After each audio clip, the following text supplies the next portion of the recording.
বিসমিল্লাহির রহমানির রহিম। আসসালামু আলাইকুম। আপনি একবার ভাবুন, ডোনাল্ড ট্রাম্প চেষ্টা করতেছে কিভাবে দুনিয়ার চলমান যুদ্ধ আছে, সংঘাত আছে, কিলিং মিশন আছে, এগুলো বন্ধ করা যায়। কারণ ইউক্রেনে ১০ লাখ মানুষকে এই পর্যন্ত মৃত্যুবরণ করছে। মিলিয়নস অফ মানুষ কি করছে? দেশ ছেড়ে অন্য দেশে রিফিউজি হিসেবে আশ্রয় নিছে। অনেকের আ আহত হইছে, অনেকে ক্ষতিগ্রস্ত হইছে, সম্পদ ক্ষতিগ্রস্ত হইছে। যার কোন শেষ নেই। আমরা ভাবি যে সাদা মানুষ মতলব ইউকের মানুষগুলা তারা অনেক সৎ নিষ্ঠাবান। কিন্তুক আপনি একটু সজাগ দৃষ্টিতে তাকান। ইউকে প্রাইম মিনিস্টার কে কি বলতেছে এবং কি প্ল্যান করতেছে ওরা এক্সাক্টলি। এই মুহূর্তে ইউকেতে সব ইউরোপিয়ান কান্ট্রির যে লিডার আছে তারা কিন্তু জমা হচ্ছে এক জায়গায়। এবং ইটালির প্রাইম মিনিস্টার মেলানিয়া সেও কিন্তু ইউকেতে অলরেডি পৌঁছে গেছে। তার সাথে কিন্তু ট্রাম্পের সম্পর্ক কিন্তু খুব ভালো এবং সে ট্রাম্পকে সাপোর্ট করে। আর এর সবকিছুর মধ্যে হচ্ছে যে ইউরোপীয় লিডাররা আসলে একসাথে ইউকেতে কি সিদ্ধান্ত নিচ্ছে? আমরা দেখতেছি জেলেনস্কিকে ওরা গলাতে গলা গলা কোলাকুলি করতেছে, হাত মেলাচ্ছে, সাপোর্ট দিচ্ছে। তাদের প্ল্যানটা কি করতেছে এক্সাক্টলি? গেস করুন।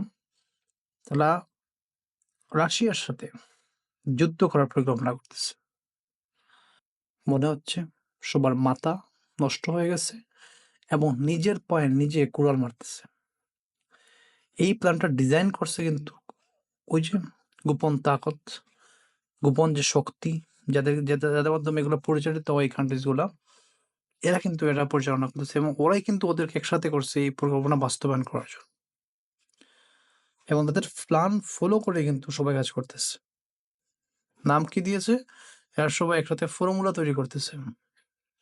এদিকে যত মিডিয়া এই মুহূর্তে ইউকেতে অ্যাক্টিভ আছে, বাইরের যে সাংবাদিকরা জড়ো হইছে একসাথে ওখানে গিয়ে, তারা বলতেছে যে ব্রিটেনের নাগরিকদের প্রস্তুত থাকতে হবে এক ধ্বংসাত্মক যুদ্ধের জন্য। কারণ যদি এই প্ল্যান তারা কার্যকর করে ফেলে এবং যুদ্ধ শুরু হয়ে যায়, তাহলে কিন্তু এখানে পারমাণবিক বোমা নিক্ষেপ হতে পারে রাশিয়ার উপরে। আর যদি রাশিয়ার উপরে নিক্ষেপ হয়, এটা কিন্তু ইউকের উপরে হবে, ফ্রান্সের উপরে হবে, বাকিগুলো দেশগুলোর মধ্যে হবে। এটা কিন্তু অনেক ভয়াবহ হবে। এটাই সবাই বলতেছে এবং হতে পারে আমরা তাদের উপর একটা বোম ছেড়ে দিচ্ছে ইউকে। কিন্তু ইউকেও কি বাঁচতে পারবে? না। ওরাও সেম ভাবে কিন্তু এফেক্ট হবে রাশিয়ার নিউক্লিয়ার বোমা দ্বারা। সো আমরা বলতে পারি যে একটা আপকামিং যুদ্ধ আমরা দেখতে পাবো, যেটা ইউরোপের কোমরটাকে একবারে ভেঙে চুরমার করে দেবে। আর তাদের এই যে কালচার, এটাকে ধ্বংস করে দেবে। আজ এই পর্যন্ত। আসসালামু আলাইকুম।